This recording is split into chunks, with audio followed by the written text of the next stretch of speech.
Parfait. D'abord, avant tout, réexpliquer qu'est-ce que c'est nos mi-temps.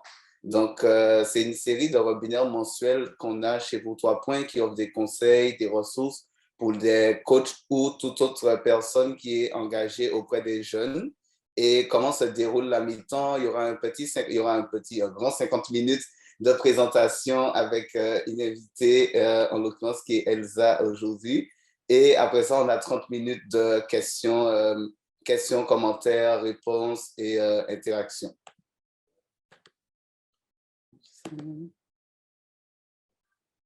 Si vous souhaitez poser des questions, vous pouvez mettre des questions dans le chat.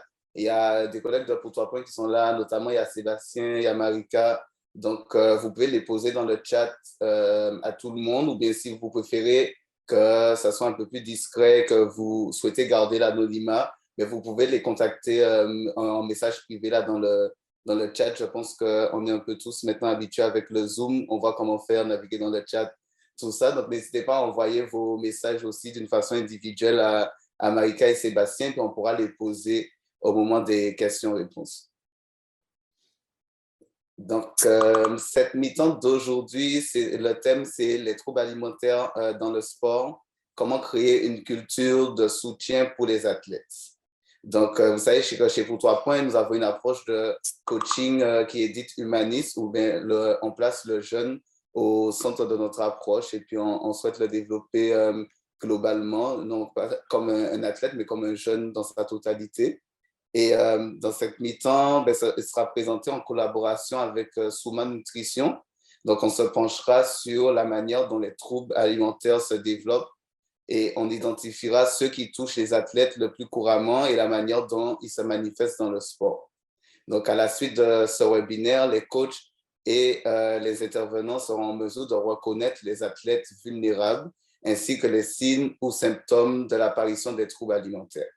On abordera également les moyens de rendre une culture d'équipe inclusive et solidaire pour celles et ceux qui en sont affectés par des troubles et des troubles alimentaires et une alimentation qui est dite désordonnée.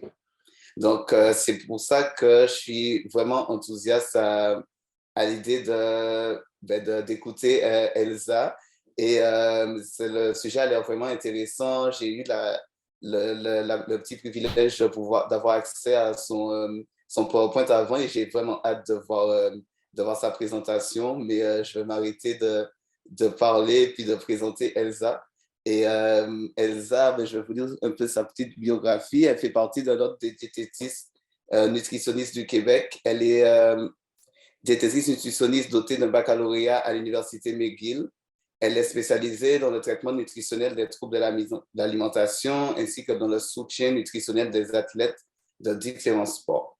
Elle s'intéresse beaucoup à la nutrition sportive, à la manière dont les athlètes peuvent être chroniquement sous-alimentés et aux moyens pratiques d'utiliser la nutrition pour la performance.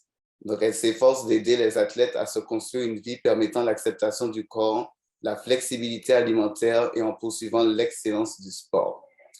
Comme je vous disais, ça a l'air vraiment intéressant à travers cette présentation. Donc, je vais laisser la parole à Elsa et puis maintenant, moi, je me tais pour le moment. Parfait, merci Jordi.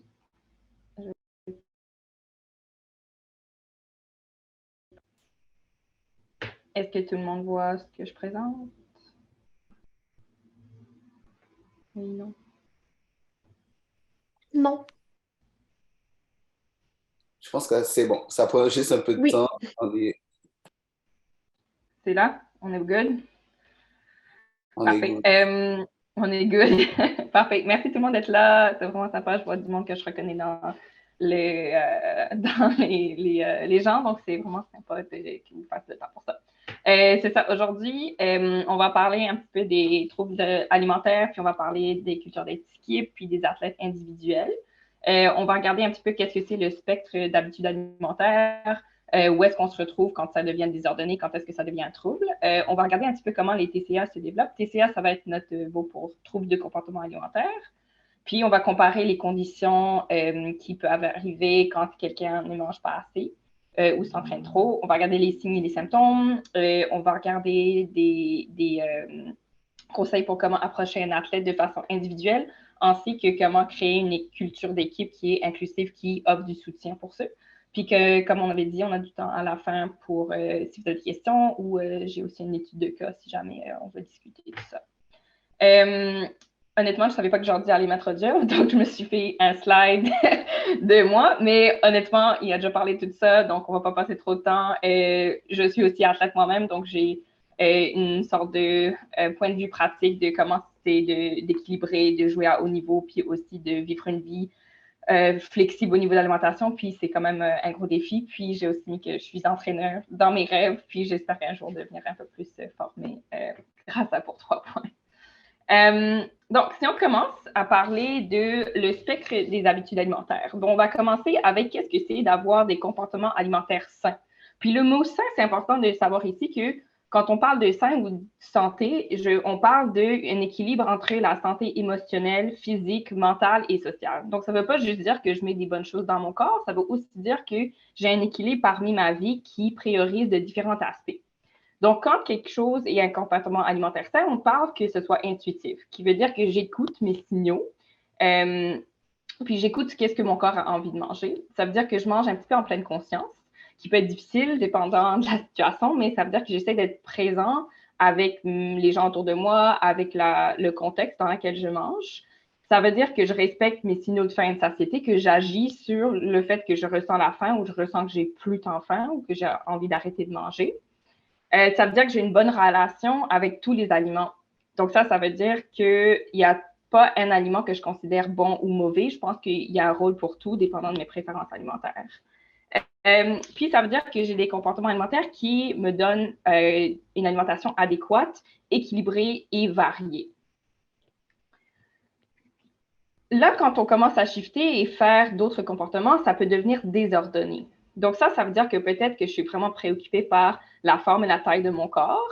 Comme on a vu dans les comportements alimentaires sains, ça ne veut pas dire que j'ai une acceptation de mon corps si j'ai des comportements alimentaires sains, mais dans une alimentation désordonnée, on voit qu'il y a vraiment plus de préoccupation de la forme et la taille du corps.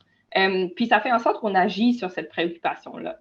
Peut-être qu'on fait des régimes ou des diètes fréquentes, peut-être qu'on saute des repas. Et là, c'est quand on commence à voir la catégorisation des aliments entre les aliments qui sont bons puis ceux qui sont mauvais. Puis à cause de toutes ces préoccupations-là, on commence à faire des comportements compensatoires, de faire beaucoup d'exercices, de la purge comme le vomissement ou de prendre des pilules ou le jeûne. Donc, si vous voyez ça, peut-être dans votre tête, vous êtes comme, mais ça, c'est pas des troubles alimentaires, comme quand est-ce que ça devient un trouble? Puis c'est une super bonne question. La ligne est un petit peu floue, que ça prend une certaine quantité et fréquence des comportements pour être diagnostiqué avec un trouble. Puis quand on parle de troubles alimentaires, sûrement dans votre tête, vous êtes en train de penser, bien, souvent, on pense à genre l'anorexie, quelqu'un qui est très, très mince, très faible, qui ne mange pas assez. Donc ça, c'est vraiment l'image qu'on a dans notre tête quand on pense aux troubles alimentaires. Mais en réalité, c'est qu'il y a vraiment une variété de troubles alimentaires qui incluent des gens qui sont préoccupés par leur corps autant que non. Donc, quand on a quelque chose de classique comme une anorexie ou une boulimie, c'est qu'il y a de la restriction ou de la compensation pour de la restriction. Mais il y a aussi des troubles alimentaires qui sont plus liés à la texture ou l'évitement des aliments pour d'autres raisons, comme notamment le trouble d'alimentation restrictive évitante ou RFID. Il y a d'autres troubles qui ne sont vraiment pas par rapport à la préoccupation du corps. Vu qu'il y a tellement un spectrum de troubles alimentaires, on ne peut pas tous en parler aujourd'hui. Donc, notre discussion va focuser plus sur les gens qui ont des troubles qui sont par rapport à la restriction, la compensation ou être préoccupé par son corps. Le petit dernier point dans cette boîte-là, ça parle d'orthorexie, qui n'est pas classifiée officiellement en étant un trouble alimentaire, mais l'orthorexie, c'est quand quelqu'un est tellement préoccupé par si un aliment est santé, puis est-ce que les comportements que je fais sont santé pour moi. Au point où je commence à limiter ou restreindre une énorme variété d'aliments. Donc, ce n'est pas nécessairement par rapport à la préoccupation de mon image corporelle, ça peut être vraiment à est-ce que quelque chose est santé, puis c'est quelque chose qui est quand même assez accepté dans la communauté, de manger clean, de faire des régimes, de couper des aliments, de couper le lait, de couper les produits laitiers, de couper la viande, de couper plein de choses. Puis on voit que ça peut devenir un trouble ou que ça peut devenir assez désordonné pour devenir un trouble. Donc, qu'est-ce qui contribue au développement d'un trouble alimentaire? Premièrement, la boîte bleue en bas, c'est qu'on ne sait pas. Ça, c'est la grosse réponse, c'est qu'on ne sait pas exactement qu'est-ce qui fait en sorte qu'un trouble se développe, mais il y a certaines choses qu'on a vues à travers les années avec des études. Puis la première chose, c'est vraiment de savoir que c'est une maladie mentale qui est 40 à 60% génétique. Donc, s'il y a un trouble alimentaire dans la famille, surtout la famille immédiate, comme les parents ou les grands-parents, il y a plus forte chance que ça se développe dans un jeune ou un enfant ou une personne, combiné avec les autres facteurs. D'autres parties, de façon biologique, l'âge, on voit que ça se développe plus fréquemment entre les âges de puberté ou post-puberté. Puis on voit que le genre, l'identité sexuelle a aussi quand même un impact. Les troubles alimentaires sont majoritairement diagnostiqués chez les filles et les femmes. Il y a une partie de la communauté trouble alimentaire qui pense que peut-être c'est parce que le stigma contre les hommes leur empêche de chercher du traitement ou de normaliser que c'est un problème, mais qu'on voit que ça touche plus souvent les femmes et les filles. L'identité sexuelle aussi, on voit qu'il y a aussi une augmentation de troubles alimentaires dans les gens trans ou dans les gens qui sont non-binaires. L'aspect psychosocial, les maladies qui sont concomitantes avec les troubles alimentaires, ça va être des maladies de dépression, anxiété, toxicomanie, TSPT ou TOC, troubles obsessifs compulsifs et troubles stress post-traumatique. Donc, des fois, il y a quelques théories qui parlent du fait que les troubles alimentaires, c'est une façon de gérer ces maladies-là, ou il y a aussi des théories qui pensent que ça vient ensemble à cause d'une certaine facteur de personnalité ou de comment la maladie va toucher les parties du cerveau. Un trouble alimentaire va plus se développer avec des antécédents de traumatisme ou d'abus. Encore une fois, c'est un peu comme le cerveau développe ce trouble comme façon de gérer ses émotions, avec soit de la restriction ou de la compensation, etc. On voit que si quelqu'un est entouré de gens qui sont très préoccupés par leur poids ou l'apparence, très classique, c'est d'avoir des parents qui commentent beaucoup sur le corps ou qui font beaucoup de commentaires sur si un aliment est bon ou mauvais. Ça va donner plus d'augmentation de risque de troubles alimentaires. Les périodes de vie transitoires. Donc, ça, quand on parle des jeunes et des athlètes, ça va être quand les choses commencent vraiment à changer. Donc, pour un athlète qui est en train de transitionner entre un niveau plus intermédiaire à élite, ça va faire beaucoup de stress pour cette personne-là. Ça va peut-être les pousser pour de tout faire pour performer, pour avoir la meilleure performance possible, qui parmi peut être développer des comportements restrictifs, des comportements désordonnés par rapport à l'alimentation. On voit aussi que c'est plus commun de développer un trouble alimentaire pour les gens qui vivent de l'intimidation ou de la discrimination. Donc, on doit aussi penser que côté des groupes, les groupes ethniques, il y a quand même plus d'augmentation de risque pour les gens qui ne sont pas blancs de développer un trouble alimentaire. Comment ces facteurs de risque-là vont être spécifiques aux athlètes? Il y a une partie qui va être, comme on vient de parler, tous les antécédents génétiques familiales. Il y a la disposition de la personne, il y a le sport qu'il pratique, puis il y a la culture d'équipe. Donc, il y a beaucoup de choses à jongler parmi ici, mais on peut apprendre en fait qu'est-ce qui fait en sorte qu'une personne est plus à risque. Puis, si vous êtes intervenant ou coach ou dans une équipe, vous pouvez voir peut-être que vous pensez à comme il y a certaines personnes qui ressemblent à ce profil-là plus que d'autres, et puis c'est plus des personnes qui vont être à risque de développer un trouble. Donc, quand on parle de la disposition d'une personne, c'est des gens qui sont perfectionnistes, qui manquent de confiance, qui sont insatisfaits de leur corps, qui sont impulsifs. Puis impulsif, j'ai mis BN pour boulimie nerveuse. L'impulsivité, c'est plus quelque chose qui est associé à la boulimie que l'anorexie. Puis des tendances obsessives, des pensées rigides. C'est souvent des gens qui sont très rigides, qui ont du mal à dévier d'un plan, qui ont du mal à être spontanés, qui vont vivre beaucoup, beaucoup d'anxiété lorsqu'il y a quelque chose qui sort de leur zone de confort. Mettons, aller au restaurant en équipe, aller à l'hôtel pour une compétition, des choses où ils sont pas tout n'est pas dans leur contrôle. J'ai mis une petite étoile autour de pensée rigide, puis aussi tendance obsessive. C'est que des fois, dépendant de le niveau de restriction, si quelqu'un est mal nourri ou sous-alimenté, que l'anxiété et les pensées rigides peuvent développer en conséquence du trouble et non comme facteur de risque du trouble. Parce que quand un cerveau est très mal nourri, il va vivre énormément d'anxiété comme façon de gérer et de se protéger. Donc, le moins il est bien nourri, le plus il a du mal à être flexible puis à considérer d'autres options. On peut penser que c'est comme un animal qui a très, très peur à cause des coups de tonnerre qui vont se cacher sous le lit, puis être très anxieux, puis pas vivre leur personnalité normale. Puis c'est quelque chose on voit vraiment beaucoup dans les gens avec les troubles alimentaires, c'est cette sorte de rigidité cognitive, qui est quelque chose que le plus ils sont bien nourris, le plus ils sont restaurés à une vie, à un poids qui est normal et santé, ça commence à se diminuer. Les sports. Il y a une variété de sports dans ce monde. Donc, avec la variété de sports, il y a une variété de risques par rapport aux troubles alimentaires. Puis, il y a des sports où c'est vraiment plus intense, il y a des sports où c'est vraiment moins intense. Mais en général, si on a un sport qui est basé sur le poids, donc la lutte, la gymnastique, tout ce qui est inclus être pesé ou avoir besoin d'avoir un poids, le taekwondo, le karaté, tous les sports comme ça.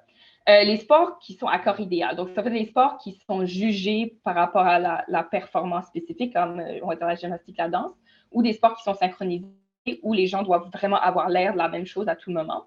Ça va augmenter le risque parce que les gens sont beaucoup plus préoccupés sur à quoi ressemble leur corps. Les sports dont les uniformes sont serrés ou plus révélateurs, c'est sûr que ça augmente les préoccupations par rapport à quoi ressemble le corps.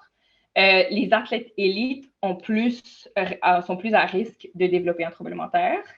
Puis ça, c'est intéressant, peu importe le sport, dès qu'on baisse le niveau, le risque de préoccupation du corps baisse aussi. Donc, on sait qu'il y a une partie du risque qui vient avec juste augmenter le niveau puis augmenter la pression. Puis, comme je dis, la pression pour performer, ça va augmenter le risque de développer un trouble. Soit c'est la pression qui vient internement de l'athlète ou ça va venir de son entourage, des coachs, des profs, de leurs parents, de leurs coéquipiers. Tout ça, ça se lien. Si on a ces deux choses-là, si on le match avec une culture d'équipe qui est moins inclusif, on a vraiment genre les situations parfaites pour développer un trouble. La culture d'équipe, ça va être si on se fait peser devant les coéquipiers, si les entraîneurs font des commentaires souvent sur les corps des athlètes, on va faire un petit exercice à la fin pour montrer un petit peu c'est quoi les sortes de commentaires qui sont plus à éviter. Si on voit que les coéquipiers ou dans l'équipe, il y a tendance à comparer ce qu'on mange ou à faire des commentaires sur ce que mangent les autres, mettons, Samy, il ne mange pas son lunch aujourd'hui, je me demande pourquoi. Si on est en train de dire, lui, il a amené des chips et pas des légumes, ses parents, c'est pas des bons parents. Ça dépend un petit peu de l'âge des athlètes, mais on peut commencer à voir tout de suite quand est-ce qu'on a un petit peu un risque dans la culture d'équipe de devenir malsain par rapport au comportement alimentaire. Une certaine partie de c'est assez, je veux dire, c'est pas pour tous les sports tout le temps, mais si on est en train de s'habiller ou d'essayer des uniformes, des costumes, sans l'option de le faire en privé et que tout le monde doit faire devant tout le monde, ça peut créer carrément comme des traumatismes par rapport au corps, puis ça fait une préoccupation très, très extrême. Dans mes discussions avec mes clients athlètes, c'est souvent, on peut tracer leur origine de leur trouble au moment comme ça, quand ils ont dû essayer leur uniforme devant tout le monde, puis ils étaient très inconfortables, puis ça leur faisait pas, puis ils avaient besoin d'augmenter la taille. Puis, dans une culture, s'il y a des discussions fréquentes sur comment est-ce que le corps ou la taille du corps ou le poids influence les performances, c'est sûr que cette sorte de culture-là va contribuer beaucoup à le développement de préoccupations et ensuite d'un trouble. Quand on parle là, on a parlé plus des comportements préoccupations. Si on pense à qu'est-ce que c'est de juste pas manger assez, le sous-alimentation ou low energy availability, le nom officiel, c'est quand je mange pas assez pour la quantité que je bouge. Donc, c'est soit que je mange trop peu ou que je bouge beaucoup ou une combinaison des deux. Puis, par rapport aux études qu'ils ont fait, ils ont fait une grosse étude par rapport à tous les sports en 2020 qu'ils ont pu trouver. On voit qu'entre 22 et 58% des athlètes ne mangent pas assez ou bougent trop. Puis on voit que c'est une gamme vraiment énorme parce que la variété du sport va faire en sorte que c'est plus un problème pour certains sports que d'autres. Mais on voit qu'il y a quand même un minimum de, on va dire, 22% d'une équipe ou d'un groupe d'athlètes, c'est beaucoup, jusqu'à 2/3 du groupe qui vont souffrir de quelque chose comme ça. Donc, on sait que ça aussi, ça va être un gros facteur de risque au développer un trouble. C'est juste le fait de ne pas manger assez pour X raisons. Ça peut devenir un petit peu mélangeant parce qu'il y a pas manger assez, il y a avoir un comportement désordonné, puis il y a avoir un trouble. Puis, je vais un peu clarifier c'est quoi les différentes conditions parce que dans le monde de trouble alimentaire sportif, on mélange un petit peu des fois les noms, puis on ne sait pas exactement, c'est pas très clair quand est-ce que ça devient carrément un trouble ou quand est-ce que c'est juste désordonné et quand est-ce que c'est juste une condition qu'on appelle le DRS. DRS, c'est le déficit d'énergie relatif au sport. Donc, c'est ce qu'on vient de voir, c'est que mes besoins d'énergie sportive ne sont pas remplis ou ne sont pas satisfaits par mon alimentation. Ça veut dire peut-être qu'il y a une préoccupation du corps ou que c'est intentionnel ou restrictif, ou ça peut dire que c'est juste quelqu'un qui n'est pas conscient, qui bouge trop, qui a besoin de manger plus, qui a besoin de prendre plus de repos. Un exemple de ça, c'est que j'ai connu une coéquipière qui est maintenant nutritionniste aussi, mais qui est devenue végétalienne, vegan dans ses années universitaires pendant qu'elle faisait beaucoup de sport. Puis, elle s'était souvent fatiguée, elle dormait mal, puis elle a perdu ses menstruations pendant 2 ans. Mais elle n'était pas préoccupée par son corps. C'était juste un résultat de son changement alimentaire, puis elle ne savait pas nécessairement pourquoi. Et puis, quand elle a pris connaissance du fait qu'elle devait manger plus, il n'y a pas eu de problème cognitif pour commencer à manger plus. Donc, ça, c'est un petit peu comment on voit si le DRS devient un trouble. C'est quand on voit qu'il y a tellement de préoccupations du corps que les comportements restrictifs deviennent intentionnels puis deviennent plus difficiles à réduire ou éliminer. Le mot alimentation désordonnée, ça correspond aux actions comportements qui reflètent une relation désordonnée avec la nourriture ou le corps. Donc, l'alimentation désordonnée, c'est plus un exemple de à quoi ressemble un trouble alimentaire, mais ça ne veut pas dire que si je vis ou je fais des choses qui reflètent une alimentation désordonnée, ça ne veut pas dire que j'ai un trouble, ça veut peut-être juste dire que j'ai le début d'un trouble ou la moitié d'un trouble ou quelque chose comme ça. Les troubles alimentaires eux-mêmes, c'est quand on a un système de diagnostication que la nombre, le fréquence des comportements a vraiment un gros impact sur la vie ou la santé d'une personne. Pourquoi je veux vous montrer qu'on veut comparer les conditions, c'est que seulement 20% des gens sont diagnostiqués dans leur vie. Donc, ça se peut que tout ça, tout ce qu'on vient de décrire, il y a un mélange de tout ça. Puis, en fait, si on est allé examiner tous les gens, tous les athlètes, il y aurait plus de diagnostics. Puis, quand je disais tantôt que quand vous imaginez un trouble alimentaire, c'est sûrement quelqu'un qui est très, très mince. Seuls 6% des gens qui ont des troubles alimentaires sont officiellement en sous-poids. Donc, la plupart des gens qui vivent un trouble alimentaire, c'est complètement invisible. Ce n'est pas quelque chose que tu aurais su juste parce que tu les regardes. Donc, c'est un petit peu important pour casser le stigma parce que vu qu'on a toujours cette acceptation de la société qu'un trouble alimentaire, c'est quelque chose qui ressemble à quelqu'un très, très mince, puis c'est dangereux, puis c'est évident. Quand quelqu'un vit des comportements de trouble alimentaire, ils ne vont pas se valider en disant ben, « je ne suis pas mince, donc c'est sûr que je n'ai pas un problème ». Puis les gens dans leur entourage ou même leurs médecins ou leurs parents ou leurs coachs vont renforcer cette idée-là, même en disant comme « je ne pense pas que tu as un problème, je pense que tu dois juste, c'est ça, comme faire plus attention ou t'organiser mieux, etc., etc. » Donc, c'est tout pour dire que si vous voyez que les comportements reflètent une alimentation désordonnée, peu importe à quoi ressemble quelqu'un, leur poids, leur corps, ça se peut que ce soit plus sérieux qu'on pense.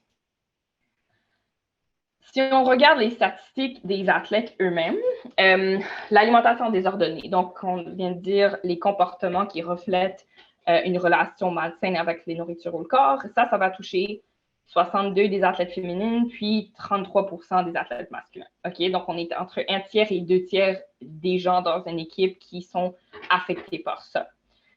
Puis, on dit jusqu'à 45% des athlètes féminins, parce qu'on ne sait pas vraiment si ils vont être diagnostiqués ou avoir du traitement. Et 19% des athlètes masculins vont souffrir carrément d'un trouble alimentaire. Donc, on voit que dans l'alimentation désordonnée, les 1 tiers ou 2 tiers, dans ces 1 tiers, 2 tiers, il y a à peu près comme 2 tiers de ça qui vont être des gens qui, c'est tellement sérieux leur alimentation désordonnée que ça pourrait être diagnostique en tant que trouble. Donc, on voit que dans ce monde d'athlètes, c'est vraiment plus fréquent, c'est plus un problème, c'est quelque chose que, peu importe le milieu où vous êtes, ça se peut que vous connaissez au moins une personne dans votre entourage sportif qui vont souffrir de ça. En tant qu'athlète, les athlètes sont moins susceptibles de chercher un traitement parce qu'il y a beaucoup de stigma autour de ça. Des fois, ce n'est pas accessible, dépendant de leur milieu. Puis, il y a certains sports où il y a beaucoup de barrières par rapport aux sports qui sont basés sur l'apparence ou le poids. Ça, c'est comme une barrière par rapport à le désir de voir du traitement, le désir de changer, en fait comment ils se comportent. parce qu'il y a comme un peur que s'ils commencent à changer la façon dont ils mangent ou ils bougent, que ça va impacter leur performance ou leur statut dans l'équipe ou leur statut en tant que niveau d'athlète. Donc, si on parle de à quoi ressemble un trouble alimentaire, les signes et les symptômes, j'ai mis à droite un sorte de diagramme sur les conséquences de sous-alimenter sur la performance. Donc, on sait que la sous-alimentation, le DRS, ça peut être la première étape à un trouble. On voit déjà que juste se sous-alimenter, ça va toucher le risque de blessure, la dépression, le jugement, la coordination, l'irritabilité, la concentration, les réserves d'énergie, la force musculaire, l'endurance. Puis on peut tous être d'accord que peu importe le sport qu'on fait, le niveau qu'on fait, ça va être quelque chose qui est important à empêcher. Ça va être quelque chose qui est, on va dire que c'est évident, mais ça va quand même toucher un athlète. Côté de la personnalité de l'athlète, les sortes de risques qu'on va aller voir, ça va être quelqu'un peut-être qui change d'attitude ou de comportement assez rapidement. Si vous remarquez que genre, d'ici quelques semaines ou genre d'une saison à une autre, vous avez un athlète qui commence à être plus renfermé, qui est comme change de comportement. Je sais qu'il y a l'adolescent qui embarque, mais parmi ça, peut-être c'est quelqu'un qui change vraiment beaucoup de personnalité. Peut-être c'est un changement de tempérament, donc il est plus triste ou anxieux ou irritable ou déprimé. Ça, c'est vraiment à cause du fait que quand on manque d'énergie dans le corps, le système d'humeur ne fonctionne pas de la même façon. Comme on avait parlé de pensées rigides, obsessifs par rapport à la nourriture, l'alimentation, quelqu'un qui est vraiment plus axé là-dessus. Donc, ça peut ressembler à quand quelqu'un arrive en pratique, qu'il trouve qu'ils doivent rester après pour pratiquer plus de ski, qui va peut-être s'entraîner à l'extérieur des entraînements. C'est quelqu'un qui est très rigide sur la préparation de repas ou s'il pose beaucoup de ces questions sur à quoi va ressembler la bouffe quand on va aller au resto ou à l'hôtel ou à la compétition. Donc, puis on voit que la façon dont ils posent les questions, ça va être plus intense, ça va être plus un petit peu agressif, ça va être quelque chose qu'on voit être très important pour eux. Pas juste comme « Ah, qu'est-ce qu'on mange ce week-end? » Et puis, une partie d'un signe, ça va être quelqu'un qui est vraiment en déni par rapport au changement de leur corps. S'il y a des changements dans le corps, soit d'augmentation, réduction de poids ou de la taille, c'est quelqu'un qui est comme refuse de reconnaître que c'est là. Parce que pour eux, la dysmorphie fait en sorte qu'ils sont incapables de voir que leur corps change, qu'ils voient toujours que c'est inadéquat, c'est mauvais. Les signes, symptômes physiques. Puis on voit encore une fois à droite le diagramme sur la sous-alimentation, comment l'impact sur la santé. Donc, tantôt, on a vu l'impact sur la performance. Sur la santé, on voit que ça impacte sur la fonction menstruelle, la santé des os, le système hormonal, métabolique, hématologique, la croissance et le développement des athlètes jeunes, psychologie, cardiovasculaire, gastro-intestinale, immunologique. L'objectif d'aujourd'hui, c'est pas de vous sensibiliser sur comme à quoi ressemble un trouble complètement et puis tous les conséquences physiques, mais il faut savoir que de toutes les maladies mentales, c'est une qui a le plus d'impact sur la santé au long terme, puis qui a le taux de l'anorexie a le taux de mortalité le plus élevé de toutes les maladies. Donc, c'est quelque chose vraiment à penser que s'il y a commencé à avoir de la restriction, puis vous voyez que quelqu'un est en train de changer de poids ou commence à vraiment restreindre, l'impact au long terme est assez extrême, puis c'est jamais trop tôt pour intervenir. Et c'est quand même important parce qu'on voit que ça va venir toucher toute partie de leur corps, tout aspect de leur vie et de leur performance. Les signes et les symptômes, ça va être physique, changement de poids, puis j'ai mis une petite étoile parce que des fois oui, des fois non, ça va dépendre. Les corps sont très bons à s'adapter à ce qu'on leur donne. Puis, juste parce que je me restreins, ça ne veut pas dire que mon poids va changer nécessairement. Mais si vous remarquez qu'il y a des changements, des fluctuations dans le poids, c'est quelque chose à garder en tête que peut-être c'est un facteur de risque. De façon plus physique, quelqu'un qui a plus de douleur abdominale à cause du système digestif qui est impliqué, qui est plus ballonné, qui a plus froid, qui est plus fatigué, ça va être des signes qu'il y a comme une sous-alimentation. Les cheveux ou la peau sec, la déshydratation, les mains et les pieds bleus, c'est tout un signe que la peau et les cheveux secs, c'est parce qu'il n'y a pas assez de gras dans l'alimentation, donc le corps ne peut pas produire l'huile pour hydrater les cheveux et la peau. D'être déshydraté, c'est que le volume de sang est trop bas, donc on vit une déshydratation parce que quelqu'un ne boit pas assez d'eau ou de liquide.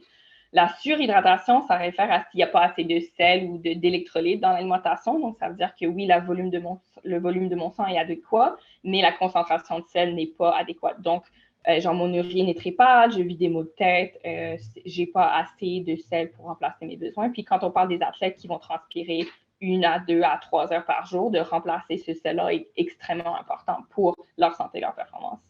Les mains, les pieds bleus, puis le lanugo, les poils fins, ça réfère au fait que la température du corps va baisser quand elle est en restriction. Donc, comme quand on est en train de faire du ski, il fait moins 30, on va préserver la chaleur au l'intérieur du corps, proche des organes essentiels, puis on sacrifice les mains et les pieds. Donc, ça devient bleu, ça devient froid. Le lanugo, c'est quelque chose qu'on voit vraiment plus tard dans les troubles très restrictifs.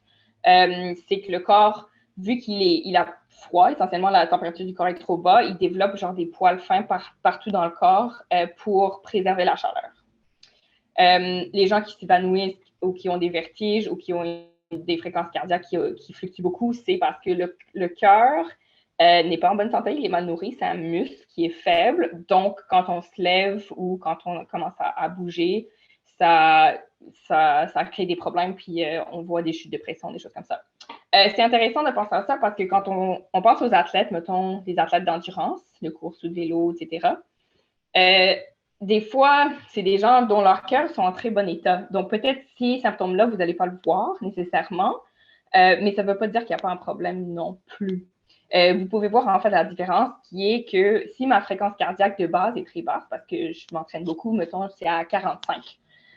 Si je me lève puis je monte des escaliers, si mon cœur est en bonne santé, ma fréquence cardiaque va augmenter peut-être à 48 ou 50, mais ça va rester assez stable. Quelqu'un qui vit un trouble alimentaire, même si leur cœur est fort, quand je me lève puis je monte mes escaliers, il va peut-être augmenter à genre 60-70. Donc, on voit que les fluctuations du rythme cardiaque sont beaucoup plus extrêmes quand le corps est mal nourri que quand il est au repos ou quand il est bien nourri. Avec les critères qu'on a parlé, les critères des DRS, ça va être les sous-alimentations, l'alimentation désordonnée qu'on a vu. Il y a comme une liste de critères. Puis, il faut quand même toucher au fait que, comme je disais, les filles sont vraiment beaucoup affectées. Donc, juste entre 40 et genre 35 et 80% des filles au secondaire par rapport à cette étude-là aux États-Unis avaient au moins un grand critère de DRS ou puis les 40% avaient comme plus que 3. Donc, c'est quand même important de voir que si vous coachez ou vous êtes dans un milieu sportif qui est axé sur le féminin on va dire, entre 14 et 18 ans, le risque d'alimentation désordonnée trouble-alimentaire est beaucoup plus élevé pour votre groupe de filles. Puis, c'est important de voir tous les signes et les symptômes qu'on vient de voir, c'est rester alerte parce que c'est ce groupe-là qui est souvent touché le plus par rapport aux troubles alimentaires. Quelque chose à garder en tête.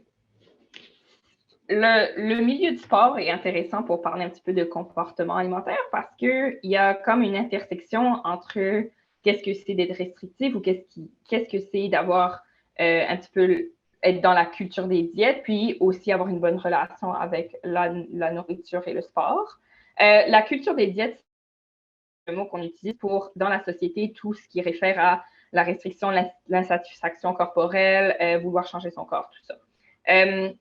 Donc ici, dans mon petit diagramme, à droite, en blanc, c'est tous les comportements qui sont plus en lien avec la culture des diètes ou la restriction.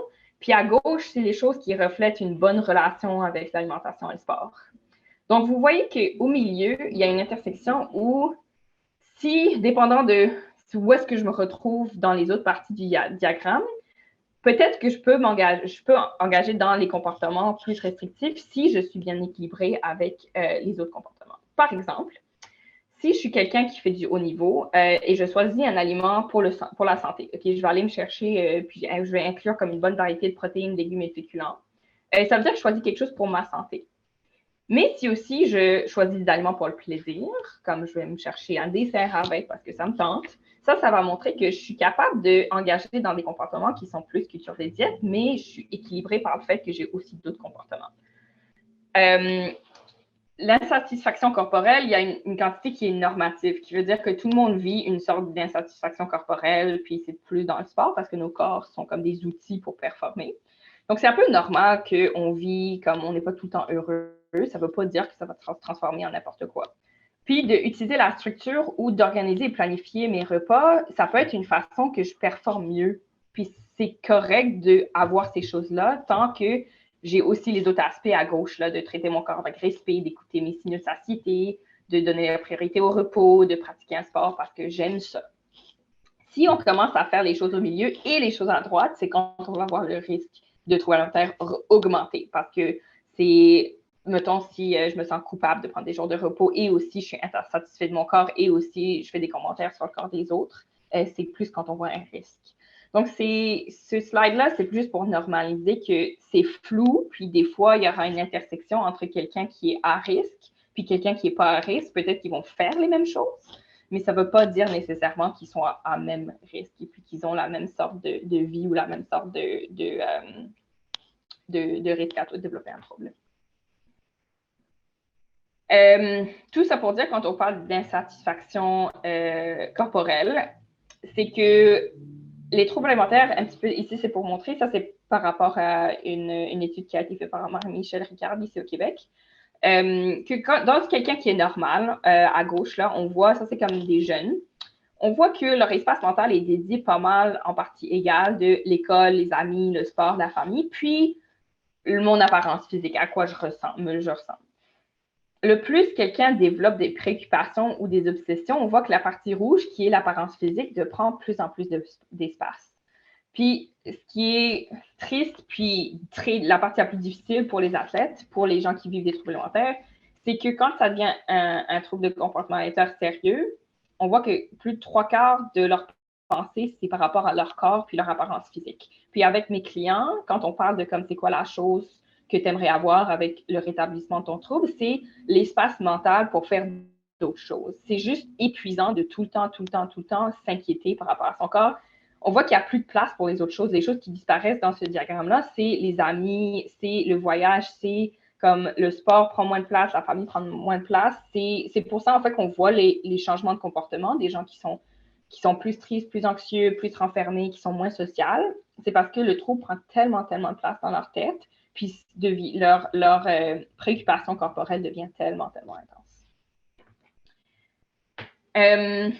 Donc ça, c'est un petit peu le background sur c'est quoi les troubles, à quoi ça ressemble, c'est quoi les risques, c'est quoi les signes et symptômes. Là, on va parler pendant un petit 15 minutes de comment est-ce que je parle à mon équipe, comment est-ce que je crée une culture d'équipe, comment je m'adresse à un athlète individuel. Si vous pensez dans votre tête, puis peut-être vous avez quelque chose en tête, si vous voulez mettre dans le chat de est-ce que vous avez remarqué, comme c'est quel comportement que vous avez remarqué dans votre entourage ou dans votre équipe ou dans les jeunes que vous coachez. Si vous remarquez qu'il y a quelque chose que vous aimeriez aborder avec un athlète, il y a quelques comme choses qui peuvent aider. Ça peut être intimidant d'en parler. La première chose, ça va être de leur parler en privé, séparé de l'équipe ou de l'école, ou etc. Puis de nommer, premièrement, que vous êtes juste inquiet par rapport à eux, puis mettez l'accent sur qu'est-ce que vous avez remarqué. Au lieu de faire des accusations, faisez juste dire que je m'inquiète pour toi parce que j'ai remarqué que tu ne manges plus ton lunch avec l'équipe. Parfait. On essaye d'être vraiment direct, on essaye de ne pas porter jugement. Puis, on utilise les déclarations jeu, comme on sait en communication non violente, qu'au lieu de faire des accusations, on parle par rapport à moi et qu'est-ce que moi j'ai remarqué, mon expérience. Donc, comme je dis, j'ai remarqué que tu ne manges pas ton repas ces derniers temps. La meilleure chose qu'on peut faire quand quelqu'un vit ces difficultés-là, c'est juste valider leur expérience. Oui, c'est vraiment difficile, je suis désolée que tu vis ça, pauvre toi, etc. Puis faire preuve d'empathie, d'être vraiment empathique pour la personne parce que c'est très difficile de vivre ça. Puis si on leur fait savoir qu'il y a un espace safe, secure pour en parler, où ils vont être validés, ça va être vraiment plus la meilleure option. Une fois que vous avez dit votre part, c'est important de demander le consentement et leur demander est-ce qu'ils veulent partager leur réaction, qu'est-ce qu'eux ils en pensent. Très important de ne pas offrir des solutions à ce moment-là. Les solutions, ça ne va pas aider, ce n'est pas le bon moment. Ici, c'est juste de commencer la première étape qui est de dire peut-être qu'il y a un problème ici.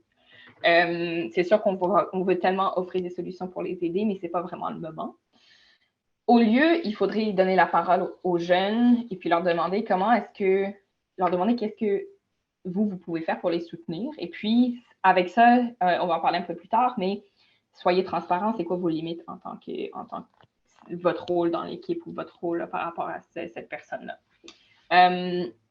Si vous voulez, s'ils sont intéressés, ils disent qu'est-ce que je peux faire, ou s'ils disent non, je ne sais pas comment tu peux m'aider, je ne sais pas comment quelqu'un pourrait m'aider, je ne sais pas quoi faire, vous pouvez leur proposer soit qu'ils regardent à l'intérieur de l'établissement, l'école, l'université, etc., ou à l'extérieur de l'école ou du sport. Ça, c'est un petit peu aléatoire, ça dépend du vibe de la personne. Mais vous pouvez comme leur proposer que soit vous commencez les démarches pour voir qu'est-ce qui est disponible ou leur proposer de eux commencer les démarches. Puis, c'est vraiment la chose la plus importante, comme ça va probablement pas être très positif comme expérience, cette première intervention. Soyez pas à l'attente qu'ils sont comme, oui, absolument, j'ai complètement un problème, j'ai tout besoin de changer. Sûrement, il y aura de la résistance, puis on n'est pas là pour leur persuader de changer d'avis, on est juste là pour faire la première étape, qui est peut-être leur mettre au courant que les gens autour d'eux sont inquiets. Mais souvent, c'est un trouble de maladie mentale, donc ça vient vraiment prendre contrôle du cerveau et de la personnalité. Puis le déni, c'est comme une grosse partie de leur identité en ce moment. Donc, ils sont sûrement pas prêts à dire comme oui, je suis d'accord, j'aimerais changer. Donc, c'est un peu normal, ça.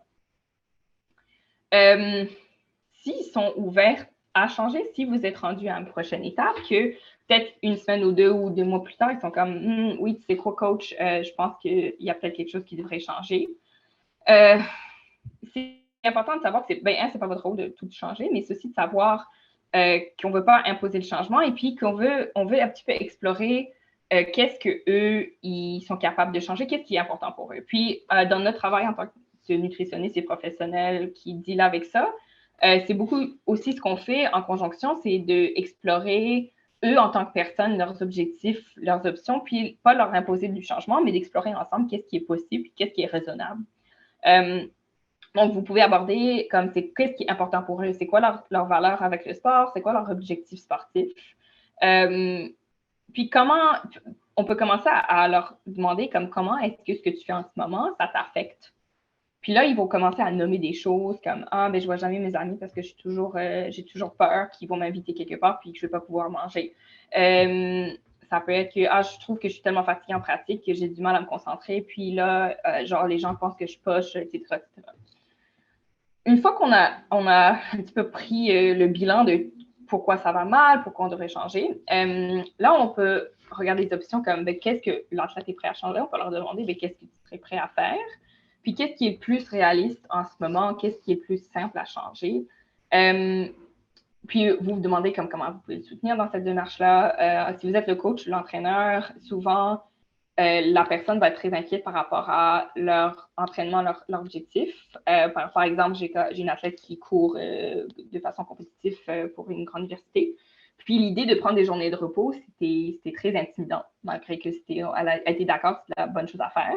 Puis en parlant avec son entraîneur, il a rassuré que de prendre des jours de repos, ça n'allait pas impacter sa performance au long terme, que ça pourrait même l'aider parce qu'elle avait besoin de se reposer pour performer, puis que ça n'allait pas ni à ses objectifs de son placement à la prochaine compétition. Donc, c'est quelque chose d'important si vous êtes en train de faire une intervention, c'est de rassurer la personne que de prendre soin de leur corps et de leur santé, c'est la chose qui va leur permettre de performer au long terme, puis que ça ne va pas tout mettre en l'air ce qu'ils sont en train de faire en ce moment. Vous êtes la première ligne de contact, mais vous n'avez pas besoin d'être tout pour l'athlète. Donc, vous êtes la première personne, sur place pour voir qu'est-ce qui va mal, mais ce n'est pas à vous de tout fixer. C'est super important d'avoir un réseau de professionnels, de pouvoir collaborer, de discuter, de référer. Si vous travaillez dans des écoles ou dans des organismes sportifs, je vous encourage à voir s'il y a des psychologues sportifs comme à 3 points, ou s'il y a des médecins ou des infirmiers ou des infirmières qui seraient à l'aise de collaborer avec vous par rapport à ça. Je sais que dans notre clinique qui spécialise dans les troubles alimentaires, on fait affaire avec des écoles pour faire référer des athlètes si jamais l'infirmière ou le coach remarque des comportements, ils se font référer directement. Donc, ça peut être une option si jamais avec d'autres cliniques ou avec des systèmes de soutien.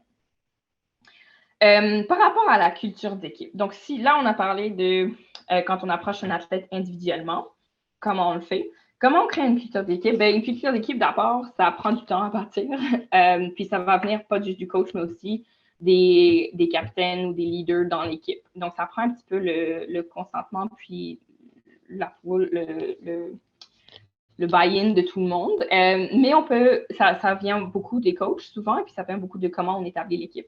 Là, je parle un petit peu plus des sports d'équipe, mais ça peut venir un petit peu partout si jamais on s'entraîne en game ou s'il y a un coach qui travaille avec plusieurs athlètes individuels. Premièrement, l'éducation, la sensibilisation, genre comme aujourd'hui, apprendre qu'est-ce que c'est, à quoi ça ressemble. C'est peut être quelque chose qu'on fait en équipe, que peut-être on se prend un petit peu de temps pendant la saison pour découvrir c'est quoi, pour sensibiliser sur les risques puis les conséquences. Normaliser l'alimentation, c'est quelque chose de super important. En tant que coach, de vous voir manger, de vous voir avoir du plaisir avec les aliments, de vous voir être flexible dans votre alimentation, c'est très important, surtout quand c'est le plus jeune un athlète, le plus ils sont dans l'imitation des autres.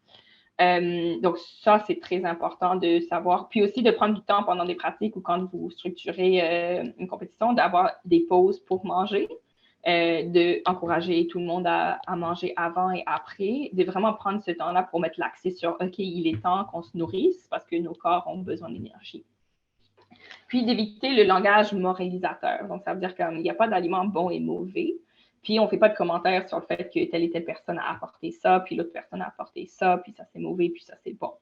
On aimerait dire qu'un aliment est pour le plaisir, un aliment est le fun, puis un aliment qui est plus pour la santé ou le pouvoir ou l'énergie. Ça, c'est plus les mots qui seraient neutres à utiliser avec les gens. Puis ça encourage les autres, les jeunes à avoir aussi qu'ils sont capables de manger ce qu'ils veulent, mais peut-être qu'il y a un impact sur leur digestion ou leur énergie au long terme. Donc oui, on veut être flexible absolument, mais si je mange une grosse crème glacée avant de faire genre de la natation, peut-être je vais avoir mal au ventre puis je vais mal performer. Puis c'est sortes de choses-là qu'on aimerait en tant qu'intervenant de leur faire réaliser sans dire c'est mauvais, fais-le pas. Parce que les enfants ou les jeunes vont interpréter ça comme c'est mauvais tout le temps, je devrais jamais le faire. En tant que commentaire ou la discussion autour d'une équipe, c'est d'essayer d'éviter les jugements corporels. Donc, il ne faut pas faire commentaire sur les autres, de ne pas dire « Ah, parce que l'humain, ça l'a tellement bien couru » ou etc. De juste laisser les choses passer, de parler plus des actions d'une personne plus qu'à quoi son corps ressemble. Puis aussi, en conjonction, on ne veut pas non plus créer une culture d'équipe où c'est tabou de parler du fait qu'on est insatisfait avec notre corps ou notre poids ou comment on est. Donc, soit en équipe ou soit individuellement, d'avoir un espace pour discuter un petit peu des préoccupations. Je pense que ce serait une bonne idée d'incorporer ça dans une équipe. Surtout des équipes féminines où c'est plus courant d'avoir peut-être des moments soit en petit groupe ou en individuel, de parler de comment on se sent par rapport à notre corps, de commencer à faire ce sorte de regarder s'il y a des signes de préoccupation par rapport à ça. Votre rôle, on va un petit peu faire une sorte de résumé ici. Le rôle en tant qu'entraîneur, comme on dit, ce n'est pas votre rôle de tout faire. C'est peut-être de créer, comme on dit, la culture d'équipe qui permet des discussions autour de qu'est-ce que c'est la santé, de mettre l'accent sur la santé au lieu de l'apparence par rapport à la performance, d'avoir un espace où les athlètes peuvent parler de leur santé mentale, leur santé physique, puis un espace pour être vulnérable. Puis comment on crée ça? C'est avec le contact. Donc, si vous êtes capable de prendre régulièrement les nouvelles de vos athlètes, soit formellement en demandant des rencontres, soit en pratique ou en rencontre d'équipe, d'essayer d'aller vers certains. Si vous voyez qu'il y en a qui changent d'humeur, d'essayer de leur demander comment ça va. Montrer l'exemple, comme on avait dit, si vous avez une bonne relation avec votre corps, ça va vraiment faire la différence pour vos athlètes. Puis aussi d'offrir un moyen de communication confidentiel. Donc, s'ils veulent vous parler, de savoir que ils peuvent soit vous écrire, soit ils peuvent venir vous voir avant ou après un moment en équipe. Comme ça, ils ont cet espace sécuritaire où ils peuvent être vulnérables par rapport à leurs idées. Comment on dit, éducation, reconnaître ce que vous ne savez pas. Donc, une fois que vous trouvez que vous sortez un petit peu de vos connaissances, c'est important de reconnaître. Puis, si la personne commence à poser des questions par rapport à ce qui va se passer avec mes règles, qu'est-ce qui va se passer avec mon cerveau, qu'est-ce qui se passe avec ma performance, de savoir que c'est pas à vous de répondre à ça, et puis que vous pouvez créer un réseau, leur dire comme non, je pense que c'est mieux si tu communiques avec un médecin ou si tu communiques avec une infirmière, un psychologue, une nutritionniste par rapport à ces questions-là. D'adapter l'entraînement à quelqu'un qui parle de fatigue, d'être brûlé, d'être trop chargé, c'est super important. Si quelqu'un vous parle de comportement alimentaire restrictif, c'est important de leur dire comme est-ce que tu aimerais prendre une pause d'entraînement, est-ce que tu aimerais réduire, est-ce que tu aimerais venir moins souvent, leur donner l'option de réduire leur volume d'entraînement, c'est super important. Comme on dit, les gestes, c'est plus fort que les paroles. Leur montrer que vous êtes plus investi dans leur santé en tant que personne que leur performance en tant qu'athlète. Ça, c'est énorme. Ça va tellement leur soulager de savoir que vous êtes là, vous êtes des personnes qui veulent le mieux pour eux et pas juste des gens qui leur poussent à être leur meilleur tout le temps. Donc ça, c'est quand même super important. Le pouvoir des mots. Je voulais vous demander, en fait, si, je ne sais pas si vous voulez le mettre dans le chat quelque chose, si vous avez déjà entendu parler comme ça dans des rencontres d'équipe ou si vous avez déjà entendu ça comme dans le sport.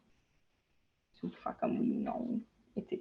Si quelqu'un a d'autres exemples par rapport à qu'est-ce que vous avez entendu, les sortes de discussions par rapport aux aliments ou au corps.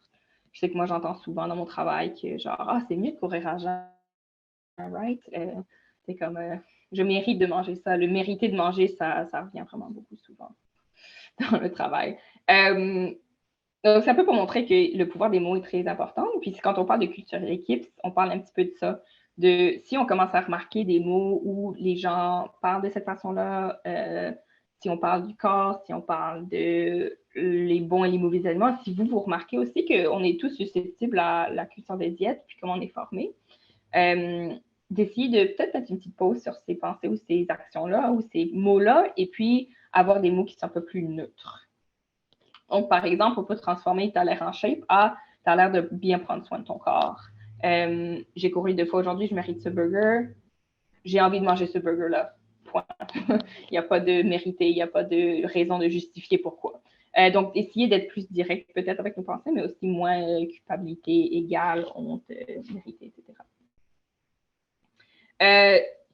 Vous, en tant que coach, on a parlé déjà de c'est quoi votre rôle. Souvent, il va falloir que vous sachiez qu'est-ce que font les autres professionnels, comme ça vous savez où est-ce que c'est vos limites et où est-ce que vous pouvez référer. Quelqu'un qui a, si vous remarquez, quelqu'un a vraiment des grosses tendances d'alimentation désordonnée ou développe un trouble, le psychologue, c'est la psychologue, ça va être la personne qui explore leurs croyances, qui discute de vulnérabilité, qui aide à clarifier leurs valeurs, qui gère la détresse. C'est la partie très cognitive, c'est la partie très relationnelle avec toute leur vie. Donc, si votre athlète parle de genre son copain ou sa copine ou leurs parents ou leur relation à l'école ou quelque chose comme ça, ou genre s'ils font des TDAH ou d'autres choses, ça c'est plus la psychologue qui va gérer ces pensées, ces croyances-là. Le docteur, puis c'est important d'être évalué par un docteur si on commence à voir les signes et symptômes physiques comme les mal de ventre, les mains et les pieds froids. C'est le docteur qui va évaluer l'état physique, qui va commander des tests, qui va parler de menstruation et des valeurs de labo. Le docteur va renforcer l'hygiène de vie stable et équilibrée. Puis le docteur, c'est celui qui va souvent répondre à qu'est-ce qui se passe au long terme si on continue à être en restriction ou en compensation avec notre trouble. Pas tous les docteurs sont super à l'aise ou familiers avec les troubles alimentaires. Donc, si vous êtes capable de trouver un docteur dans votre réseau qui connaît ça, c'est super important. Souvent, les docteurs dans les universités sont plus à l'aise parce qu'on voit ça vraiment plus souvent.